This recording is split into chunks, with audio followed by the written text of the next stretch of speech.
bien. Aujourd'hui, début de l'année 2026, on est rendu en début février. Je vois encore qu'il y a beaucoup de gens qui viennent en accompagnement et en massage, dont la relation à la vie et au travail est encore quelque chose de complexe et qui apporte pas beaucoup de liberté. Il y a 9 ans, quand j'ai vécu mon crash de vie, hein, comme plusieurs personnes ont eu, j'avais une entreprise que j'avais démarrée, qui était mon rêve, avoir mon entreprise en décoration. C'était comme l'apogée d'une personne qui fait son cours en décoration intérieure et qui travaille dans le domaine. Après 17 ans, 16 ans environ d'expérience, j'étais rendue là et je croyais que c'était ce qui m'apporterait le bonheur. Euh, Quand tout a crashé, j'avais demandé quelques mois ou à peine un an avant, j'ai réalisé que ce que je voulais, c'est me sentir libre. Que ma vie n'était pas heureuse, que j'étais pas bien et que ce qui allait m'apporter ma joie et ma paix, finalement, c'était un sentiment de liberté dans ce monde matériel-là. Il y a eu beaucoup de ménage intérieur, des expériences particulières, pour voir qui je suis qui peut créer tout ce monde-là, parce que j'étais tombée un peu dans la création, la visualisation, le secret. Tu crées ce que tu vois, puis après ça, un peu plus dans la non-dualité, plus dans la spiritualité, parce que si je peux créer, ça m'a apporté à me poser la question, mais qui je suis si j'ai autant de pouvoir sur mon monde extérieur. Et effectivement, les changements se sont commencés à se faire à partir de cette intention-là, je crois, d'être libre. J'ai vu que l'argent m'apportait quoi de me sentir libre et en sécurité. C'était les besoins que j'avais en réalité pour me sentir heureuse et qu'après, le mental rajoutait toujours des plus, encore plus, mais qu'en réalité, mes vrais besoins était beaucoup moins grand que ce que je croyais et que ça revenait à me sentir libre. Alors j'ai tout perdu, la vie m'a jeté un peu tout ce que j'avais de matériel dans une fermeture d'entreprise, une faillite, puis une séparation dans la même année. Je me suis retrouvée dans un demi-sous-sol à Noranda avec mes deux enfants, quelque chose d'hyper simple. J'ai laissé presque tout derrière moi. Je me suis reconstruite dans le matériel, avec heureusement, merci à ma famille, un accompagnement pour les plus gros morceaux. Mais pour environ 500 $, j'avais meublé mon appartement où je me sentais fichement libre. Et là, j'ai fait, mais voyons, d'où me vient ce sentiment? Je viens de tout perdre. Je devrais être démolie, je devrais être déçue et pourtant je me sens profondément libre. Et c'était le cas effectivement parce que moins de matériel, je pouvais partir facilement, moins d'attachement, une entreprise, plus d'entreprise. Cet attachement-là qui était difficile, qui était lourd, qui a passé dans une dépression, c'est certain, vider tout ce qu'on a construit, le défaire, le vider, vider l'espace, la lourdeur de toute la fiscalité, la faillite. Mais après coup, j'ai vu que c'était nécessaire, que la vie m'a apporté ce que j'avais demandé. Me sentir libre.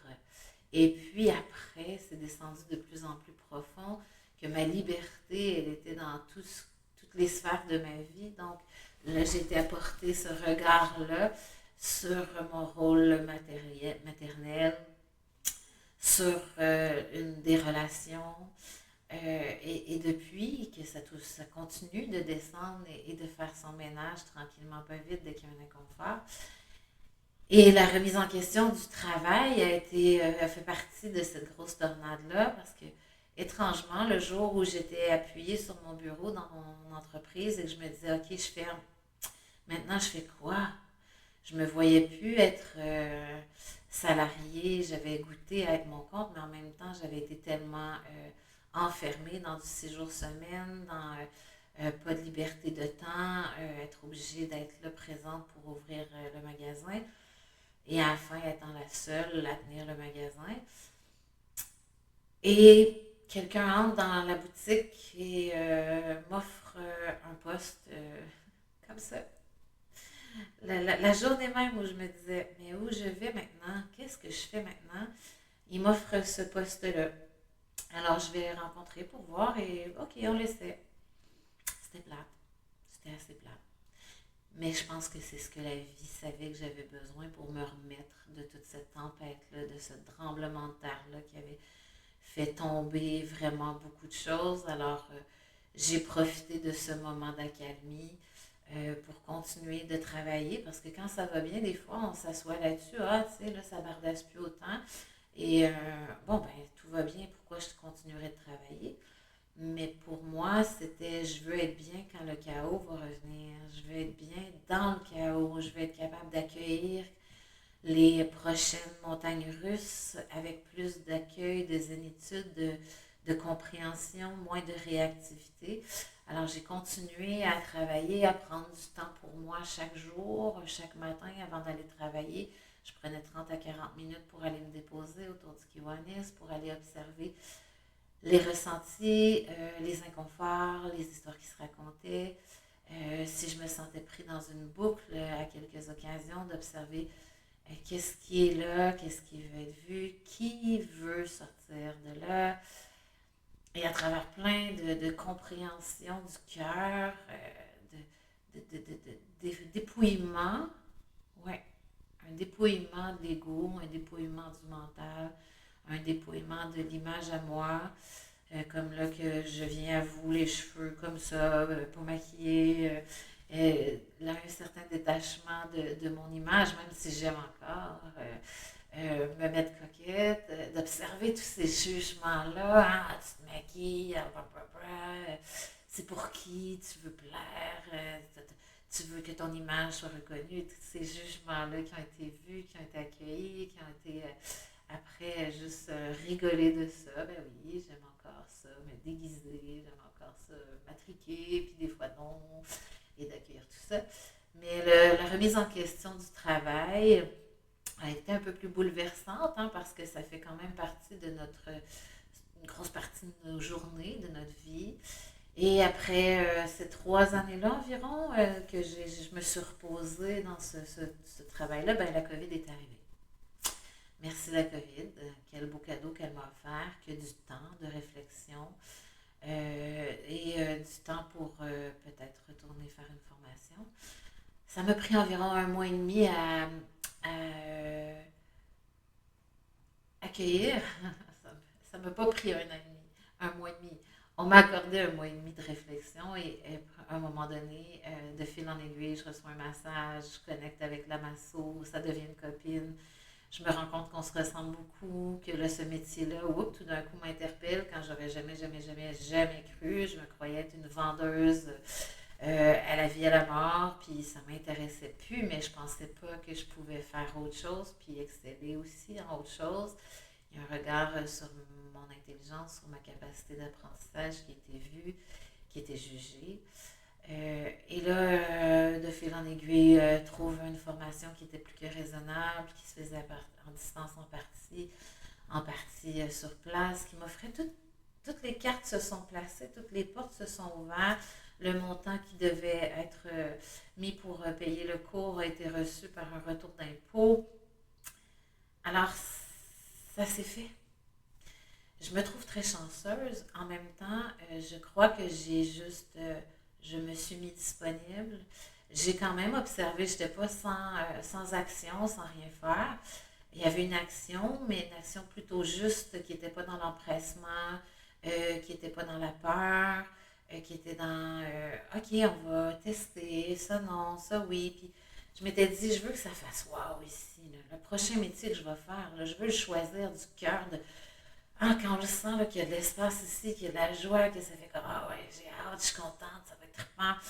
Et c'est ce que ça fait. Et maintenant, ça va faire 5 ans. Moi qui me tannais environ après 3 ans au même endroit en général parce que le défi manquait, eh bien, ce métier-là me permet de jouer avec l'horaire pour aller chercher le défi ailleurs et de garder ce petit côté sécurisant, sécure et routinier dans le massage, me permet d'aller donner des cours de danse le lundi matin, de prendre mes mercredis si j'ai envie pour être dans une autre expérience de vie, me servir de ce monde-là comme étant un terrain de jeu dans une grande légèreté.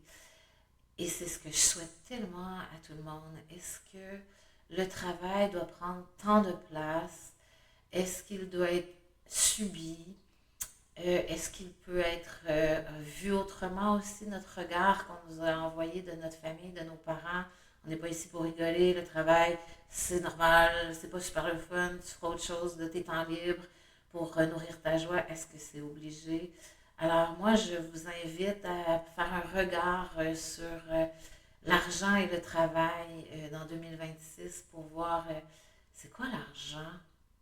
Est-ce que si j'ai plus de temps, est-ce que si je me défais de certains biens qui ne sont pas nécessaires, mes vrais besoins, mes envies, j'ai vu l'ego et le mental essayer d'embarquer dans le chalet que mon chum a acheté puis de vouloir le mettre plus beau, plus grand, plus confortable, mais il est confortable déjà.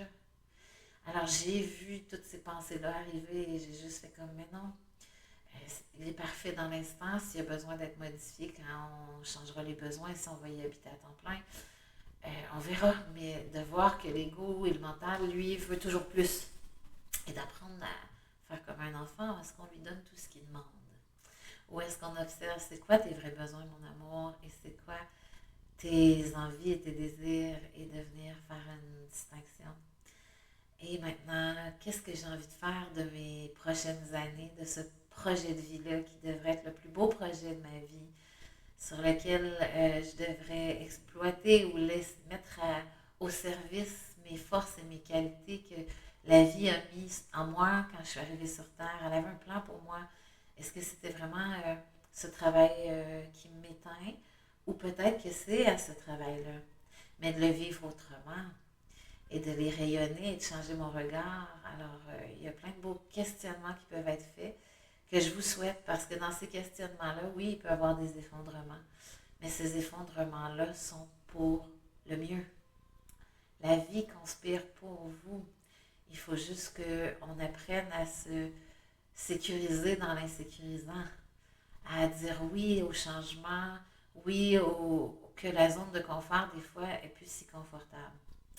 Alors, je vous souhaite une bonne réflexion et j'espère que vous aimez ce nouveau lieu qu'on a aménagé pour venir faire des vidéos 2026. Nous voilà. Bonne journée!